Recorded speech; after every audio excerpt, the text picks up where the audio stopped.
Tell me if this sounds familiar. You've got a stack of unopened bills sitting on the counter, or maybe in the digital counter, aka your email inbox, and every time you walk past them, you think, oh, I should really take care of that, but you don't. Same thing with the emails. It's like, oh, they're there, I should do that, and we don't take care of it. Or maybe you've got piles of receipts that you swear you're going to put into QuickBooks one day. Or maybe your version is a little different.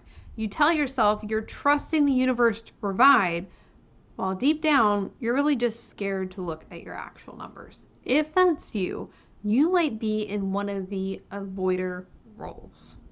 Today, we're going to get into what they look like, what the underlying fear typically is, and one mini shift you can make today to step out of the avoider role. So, let's get to it. Welcome back to Money Simplified. I'm your host, Aimee Cerka. Really episode 3, almost episode 2, we had our introduction role into our money role series. And last week we talked about the earners who are leaking money.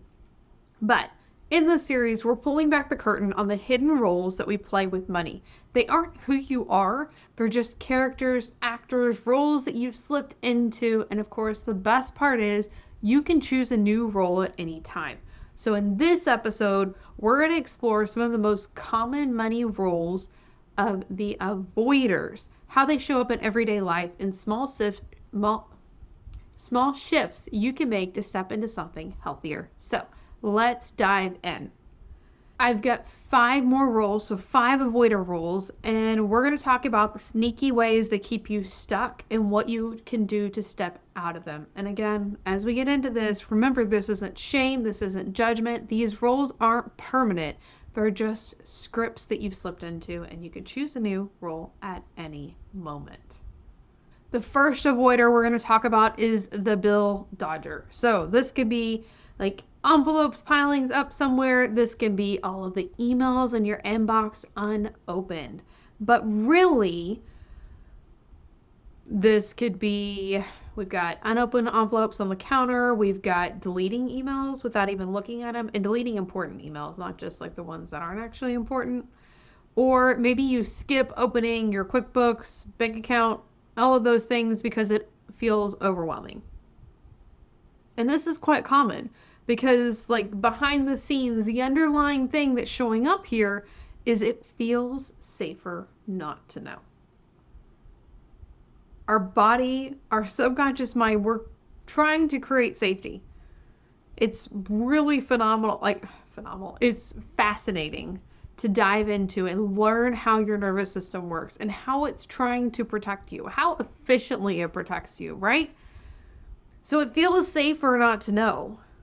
But in the background, the stress is just building and building and building and building. It's not going away. We're just putting it off. So the small shift, if this is you, pick one.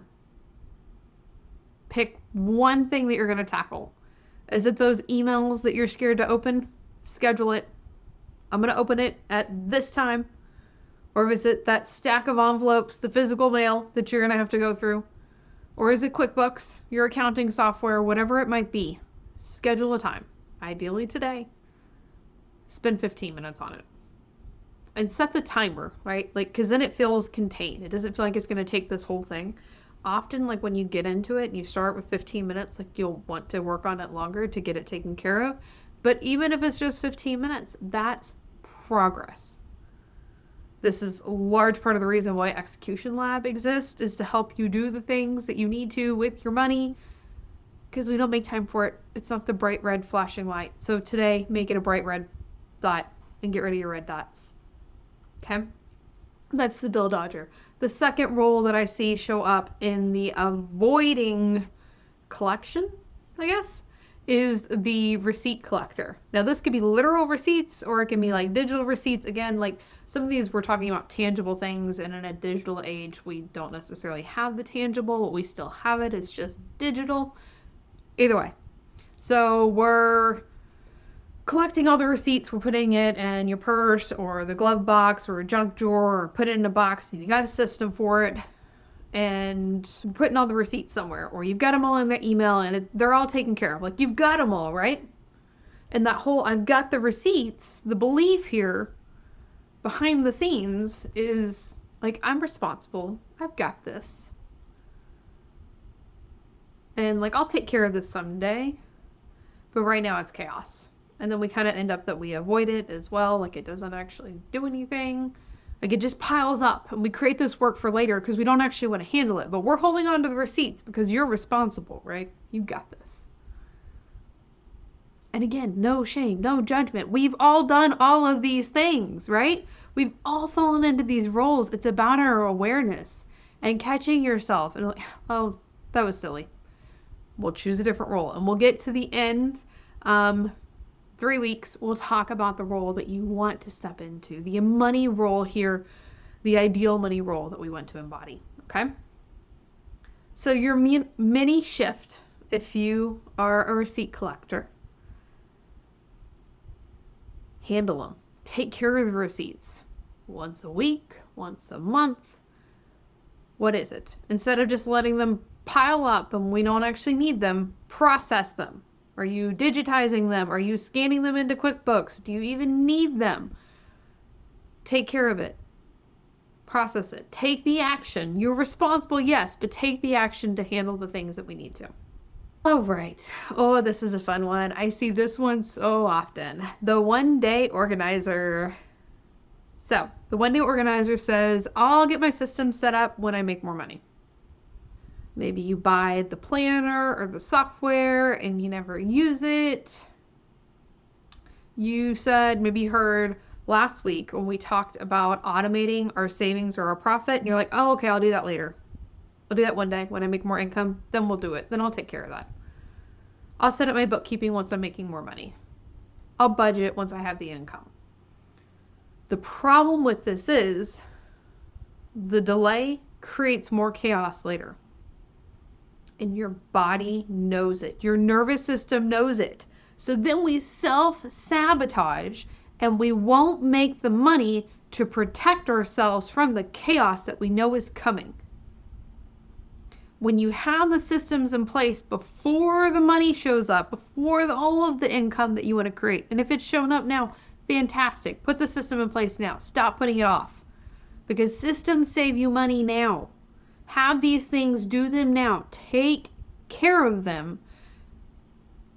And you will feel safer. The money will show up. You do all these things. When we put them off, we cause so many more problems.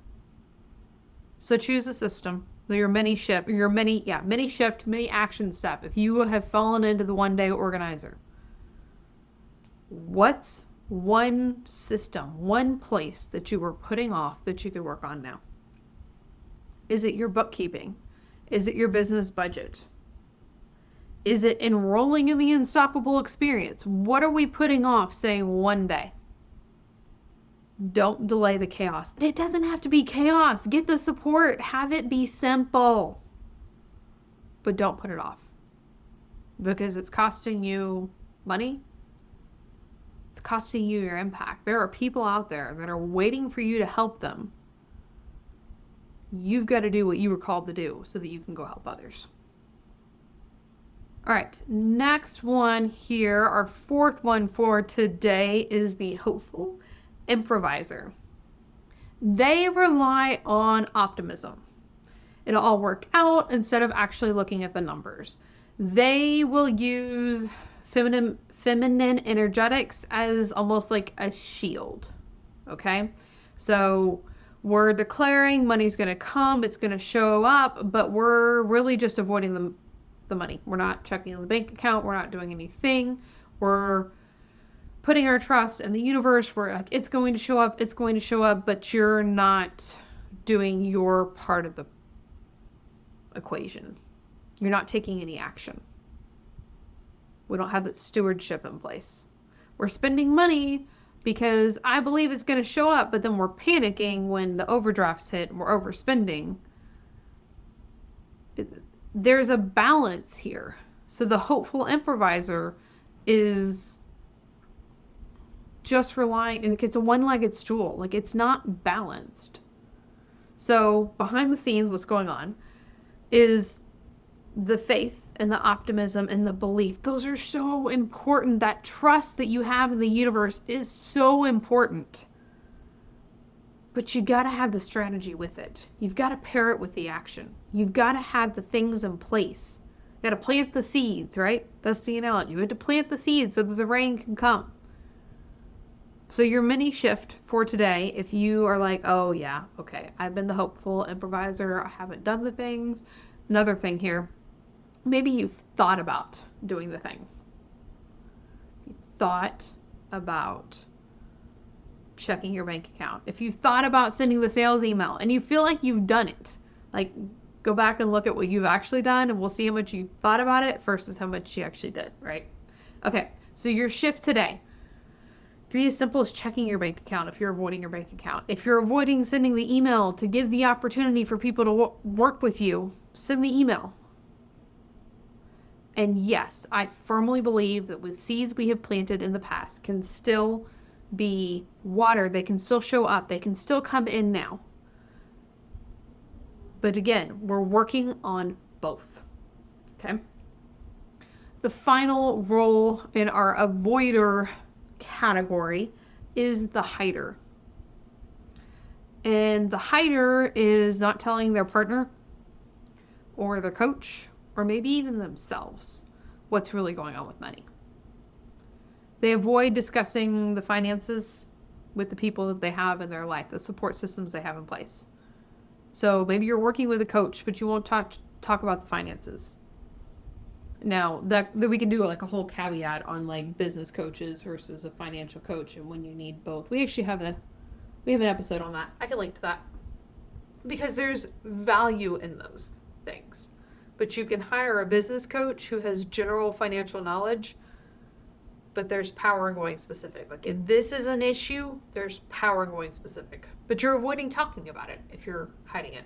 Maybe you're not telling your partner about the credit card debt or the purchase that you made. You're secretly hoping that nobody notices the struggle. And behind the scenes at the root of this, it feels like there's control because you're keeping it a secret, right? But reality, all it's doing is creating shame and isolation. And then probably even fear that we can get out of it. Here is the mini shift that I want you to make if you're in the higher role. Tell one safe person one piece of financial truth. And if you don't have somebody that's a safe person, I'm here for you. Send me a message on Instagram at Aimee Cerka. Like that is a firm value foundationally for me in the way that I work. There's no shame. There's no judgment. Your choices are just that, your choices. And we can choose differently moving forward if we want to, but I'm not here to beat you up. I'm here to empower you to move forward. We've all done things. We've all slipped into one of these roles. Probably all of them at some point. There's no shame, there's no judgment. This is about moving forward and empowering you to move forward. So those are our 5 money roles. We had the bill dodger. They're letting everything pile up because it feels safer not to know. We had the receipt collector. They are doing the responsible thing, gathering things, but we're not actually handling it. The one-day organizer, we are delaying, I'll put this off one day, and we're creating chaos for later. The hopeful improviser, which is really leaning into that optimism, it'll all work out, the feminine energetics, instead of also running the numbers, taking control, using the strategy. And then the hider. And the hider is not telling their partner, the coach, or themselves what's going on with money. We're not being honest with it. And here's the truth about avoidance. It does give you short-term relief, but just that, it's short-term. We're kicking the can farther down the road, and it steals your long-term peace, success, joy, happiness, all of those things. So let's shift that together. Your centering phrase, mantra that I've got for you today, if you are falling into one of these avoider roles, is clarity creates peace. I'm safe to see the numbers today. I'm okay. I'm safe. I'm right where I need to be. Say those things to yourself when you feel yourself slipping into the avoider roles. I would love to support you inside one of the signature programs we've got, Unstoppable Experience and Money Mastery Academy. If you are ready for that kind of support, check out the links in the show notes. But at a minimum, if you're ready to take this deeper, grab the Money Mindset Playbook, because your money role and your mindset are linked. And the playbook's going to help you uncover and reset the beliefs that are underneath these patterns that are showing up. You can grab that for free, aimeecerka.com/mindset. That link is also in the show notes as well. Remember, you're not stuck as an avoider. That's not your sentence. You can always choose a new role, and you can choose now. And when you do, money becomes a source of clarity instead of stress. Now, we are halfway through our money role series. We talked about earners who are leaking money last week. We've got avoiders this week, and we have 2 more categories to cover before we get to dive into that money role that we want to embody, that money role that we are choosing to step into. So that's what I've got for now. We'll see you next time.